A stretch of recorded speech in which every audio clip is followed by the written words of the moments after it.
వికారాబాద్ జిల్లా కొడంగల్ మున్సిపాలిటీ పరిధిలోని కొండారెడ్డిపల్లి గ్రామానికి చెందిన మహాదేవ్ మంజుల కుమారుడు శ్రీహర్ష పుట్టుకతోని పోలియోతో 2 కాళ్ళు చచ్చబడ్డాయి.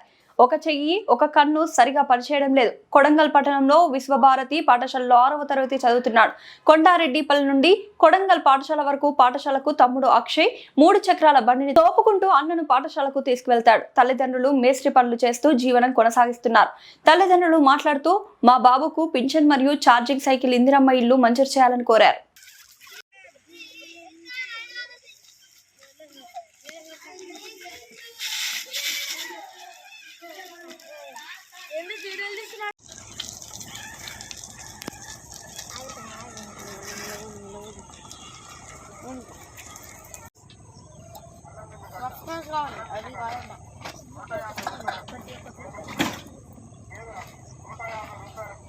అక్షయ్ పోయిన మళ్ళీ వేసుకొచ్చిన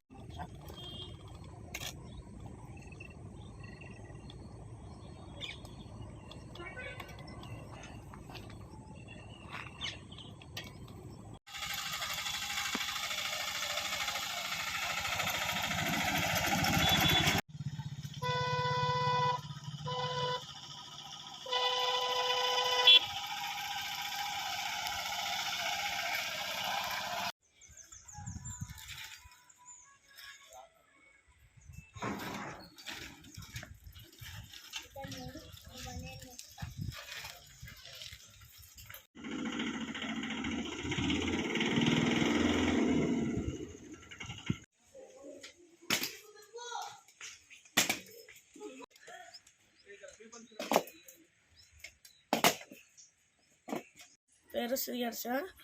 మా ఊరి పేరు కొండారెడ్డిపల్లి, కొడంగల్ మండలం, వికారాబాద్ జిల్లా. నేను రోజు స్కూల్కి వెళ్తున్నాను. నాకు ట్రిప్పులు అవుతుంది. ఆ బండి మీద వెళ్ళడానికి నాకు రోజు నాకు ఇబ్బంది అవుతుంది. కాలు ప్రాబ్లం ఉంది, హ్యాండ్ ప్రాబ్లం ఉంది, కాలు ప్రాబ్లం ఉంది, నడవడానికి రాకొచ్చింది.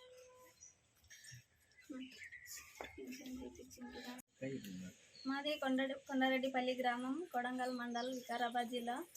ఇంకా మా చిన్నప్పటి నుంచి ఈ బాబు శ్రీహర్ష అనే బాబు నడవడం లేదు. ఇంకా చాలా హాస్పిటల్ తిరిగామండి. ఇంకా హైదరాబాద్కి వెళ్ళినాం, తిరుపతిలో ఆపరేషన్ గిట్ట చేయించుకొచ్చినాం. ఇంతవరకు గిట్టంగా ఇంకా మంచి కాలేదు. ఇట్లా స్టాండ్ ఉంటేనే ఏదన్నా కొంచెం చేసి నడుగుతారు, లేకపోతే ఇంట్లో ఇంకా పాకడమే. ఇక పింఛన్ చేపించి గిట్టంగా 4-5 years అవుతుంది. ఇంతవరకు పింఛన్ గిట్టంగా రాలేదు. మాకు గవర్నమెంట్ సీఎం రేవంత్ రెడ్డి గారు బాబుకు ఆర్థిక సహాయం చేయాలని కోరుతున్నాము.